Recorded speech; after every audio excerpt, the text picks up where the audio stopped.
I am the devil, and I am here to do the devil's work.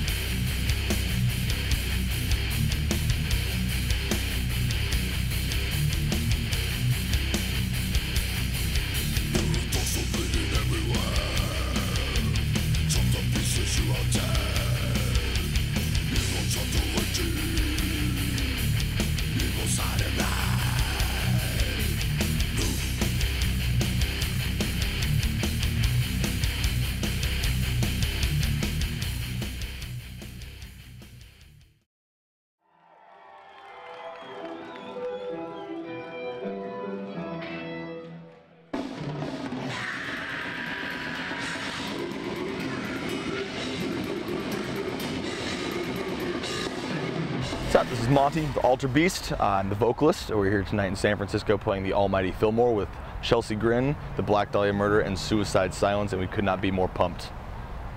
Our debut with Unique Leader has been Immortal. It's an amazing record. I actually am not on the record. I replaced the former vocalist Cameron Rogers. He had to depart from the band. I'm the new vocalist as of this tour. I will be full-time in the band, so you'll hear me on the next recording. The record came about with Rusty Cornell, Andrew Lamb, have been best friends for a long time. Both of our guitar players took a lot of influence from bands like Black Dahlia Murder, At the Gates, Necrophagus, a lot of melodic death metal, a lot of Swedish death metal. They got together. Gabe Sieber, our drummer, is one of the powerhouses of Sacramento. He fills in Decrepit Birth. He plays in the Kenby Vale. The guy's a machine. We rounded out with our bass player Monte. He's a killer on the bass. He really fills it out. He knows how to explore all the territories that a bass can provide and not just hold the root note, but he kind of fills out the package. That together, throw me in on vocals. So we have our new lineup. We're doing awesome. The tour has been absolutely amazing. We've hit, I think we're like stop number 25. We only have 4 more shows in this tour, but we couldn't have asked for a better run. Every show has been absolutely phenomenal. The bands are all great. The crowd's been great. And we're really excited to play these songs for everyone in this entire fucking country. It's been awesome. Yeah, I mean, it started off, you know, they hit me up. I'd been in bands and played with these guys all the time, so it's kind of a friend asking a friend kind of a thing. And I thought that'd be kind of an odd way out. I mean, I'm not really used to their style too much, but all that kind of went out the window when we started playing together. We've all been playing in bands, separate bands, same bands for close to 6 years in the Sacramento scene. So just being together on stage just kind of felt right, felt like home, just hanging out with your buddies. And the more we play together, the more we, you know, coagulate together. It just feels more and more right. So at first, yeah, I was a little apprehensive about coming into the band, but as we move forward, the decision really makes sense. The other guys, they definitely do have a big part in writing the lyrics. Rusty and Andrew are both really hands-on on that. They really like to work with their vocals, whether it be Cameron or myself or an even further back former vocalist. They really like to work on it and kind of form and craft different songs based on certain ideas. Try to maybe stray away from certain cliche ideas, but maybe bring in fresh ideas to those. I don't know, we really want to experiment with it. I don't have a lot of experience writing lyrical content quite like theirs, so I'm excited to kind of work with them and kind of use, you know, my signature sound, their signature sound, whatever we want to talk about in the songs, and maybe change it up and evolve as we go on to the next release. You know, I was doing a little more black and death metal, a little more stuff like the Red Chord, you know, a little more avant-garde kind of, not necessarily tech death stuff maybe, but I don't know, that 2005 sound that everyone on the East Coast seemed to be playing, that was my kind of jam. I did more of that stuff. So coming into this now with the very European sound is different for me. But vocally, I mean, I basically, my entire life, have just been doing impressions of Eddie from All Shall Perish and now Suicide Silence, and Trevor from Dahlia. Those are the 2 guys. Then I'd say maybe like Jacob Bannon from Converge, and a good friend of mine named Ian Clevenger, who played in a band called Pipe Down in my hometown.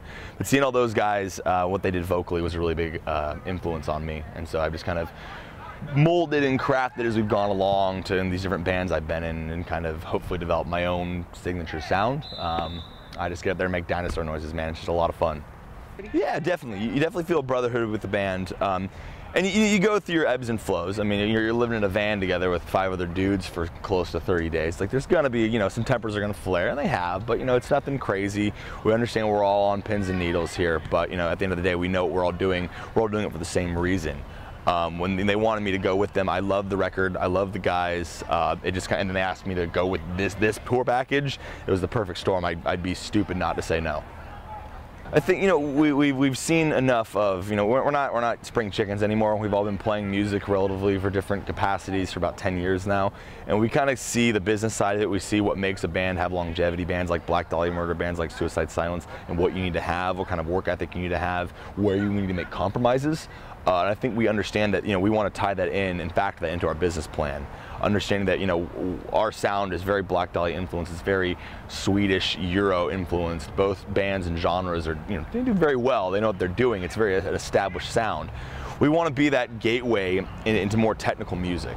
You know, you see so many death metal bands. Suicide Silence would not have been a charting band 20 years ago, maybe 15 years ago. Screaming in mainstream music just wasn't a thing. And now as we evolve, as we go on more and more, you see more and more bands that are kind of making money and playing larger and larger audiences who have no clean vocals. So while Black Dahlia was more or less that gateway drug of a band to introduce kids maybe from who listen to Devil Wears Prada and As I Lay Dying, they listen to Black Dahlia and they might get into like Carcass or Origin or maybe more heavy bands. We see ourselves as kind of where taking that to the next echelon, kind of maybe passing the torch and being the next generation of that. I mean, obviously, complete all due respect to Black Dahlia Murder. They're doing what they do and we would not be here if it wasn't for them.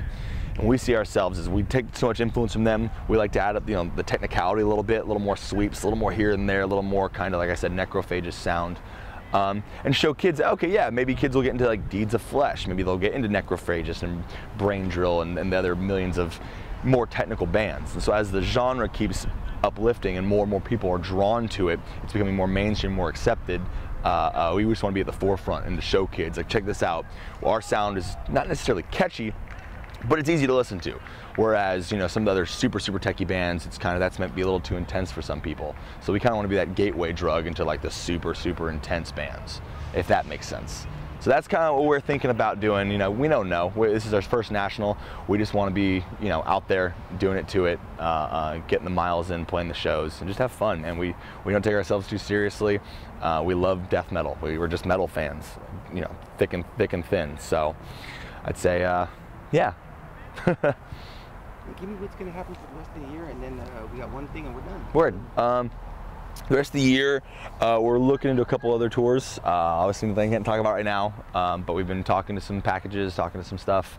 We'll see what happens. We're really excited about it. Definitely can't wait to get back out on the road. It's bittersweet ending a tour. We got to go back home, which is nice, but then we can't play awesome rock and roll shows every night. And then we are working on the next record as well. We have a handful of songs written. I'm writing lyrics. I actually am based out of Portland, Oregon, while the rest of the band is based out of Sacramento.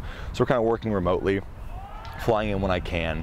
And yeah, we'll just, you know, keep on keeping on, using this opportunity to springboard into the next, man.